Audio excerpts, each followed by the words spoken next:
This is a challenge for my Christian friends, a 2015 faith challenge. Hello everyone, welcome to the new year.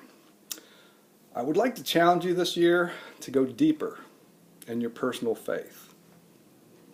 Now, it's been a few months ago that I released a book. It's entitled Shellcrackers. The inspiration for this book came from a powerfully sent dream, and it was followed by a supernatural vision of things to come. I don't know what else to say about that, except personally, I don't think we as Christians may have begun to process about these mysterious scriptural promises from the Lord as they begin to come to fruition. Listen to the words of the prophet Joel in predicting these powerful communications which will one day appear in our world and impact our lives as right before the time of the Lord in the Rapture. Joel chapter 2, 28 through 31 says, "And afterward I will pour out my spirit on all people. Your sons and daughters will prophesy. Your old men will dream dreams, and your young men will see visions. Even on my servants, both men and women, I'll pour out my spirit in those days. I'll show wonders in the heavens, and on earth, blood, fire, and billows of smoke. The sun will be turned to darkness, and the moon to blood, before the coming of the great and dreadful day of the Lord." So let me pause here and ask a couple questions. Question 1, as a Christ follower, how will you respond to a diverse group of our elderly who show up to our churches and claim that they just received a message from God in an incredibly powerful dream, and therefore we as Christians and churches need to stop what we're doing and instantly change our directions? Question 2, what will you think when a group of teenagers or our youth begins telling us of these blazing visions of a mission of the Lord that needs to be accomplished at all costs? Question 3, when our sons and daughters fulfill these scriptures by prophesying, do we have a balanced scriptural approach which includes the idea of those who will be able to tell us about our future with divine, God-granted, God-given authority? Question 4, can you see our dilemma? We as Christians must either believe that the Bible is false in these regards, or we must be prepared to listen to our God when He fulfills these promises, His promises, when He sends these immense, infinite, powerful, supernatural messages. So as concisely as I can, here's the divine message that God demonstrated to me and then backed it up with connecting those to the Holy Scriptures. I think you'll see that no one could be this smart, and only God Himself could define and clarify these things. So in the end, God will do this. He will prove that only God alone was God, and man was simply man. And some of our theories about these things will be shown to be slightly in error. Here's the thought.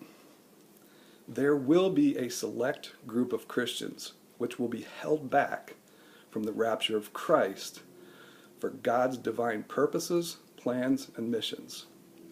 Now this is important. So please stop and pray here. Let's set aside our traditions and our biases, and in its place, let's simply just listen to God speak through the Holy Scriptures. Revelation 7 is a chapter about one thing and one thing only. It's a chapter about groups of saints who will be held back to minister to those who are left behind, the lost souls. And interestingly, we all agree on the first half of the chapter.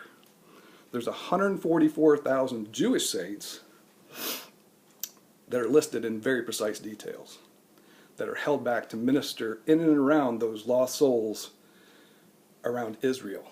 But they're very precise. 12,000 from this tribe, 12,000, 12,000, 12,000. Very precise. No question about that. Now, the second half of the chapter. Interestingly, John the Revelator gets a little confused. And so there's a conversation that goes back and forth between he and one of the elders. This group of white-robed saints, directly in the middle of the Great Tribulation, shows up in heaven, standing right before the throne of God, and he's confused about who they are. The answer comes out.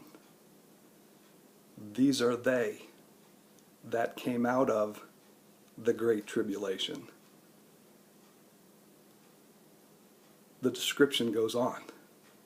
They're the ones that came from every nation, every tribe, every language, and every tongue. Do you see?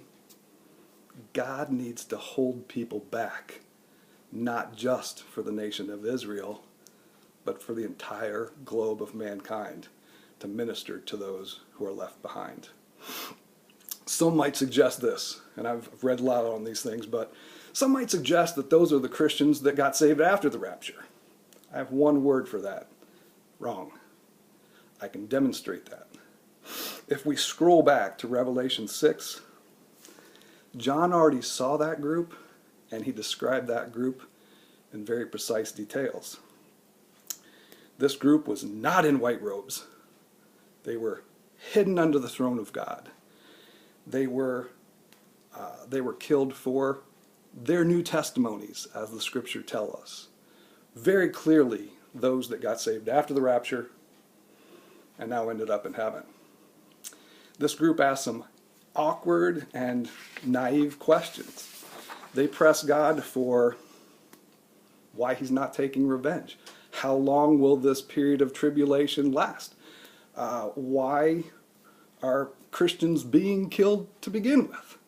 They ask some very naive questions. Interestingly, God makes no promises or commitments to this group. So therefore, if we think that this is the same group, if we scroll back to Revelation 7, God makes an entire host of promises and commitments to this other group in Revelation 7. If it was the same group, could never be possible. God would have contradicted himself, and the words of Scripture would contradict themselves. So, here's the thing.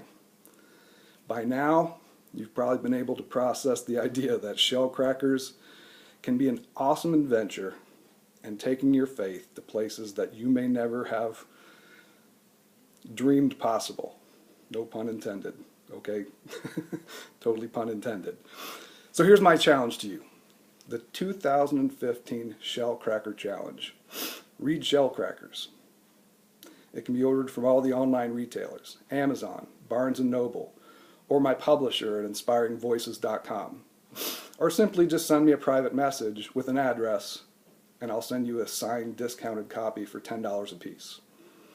And as always, my friends here in our faith community, I'd ask you to pass this vital information along, because as these things move forward, these will become critically important messages as God continues to move forward in fulfilling everything he intends to accomplish. As Christians, we all have a mission in life. Thanks for allowing me to share part of mine. And God bless you and yours. Blessings to you, my friends, in 2015. The challenge is on, and let's see who takes me up on it. Thanks.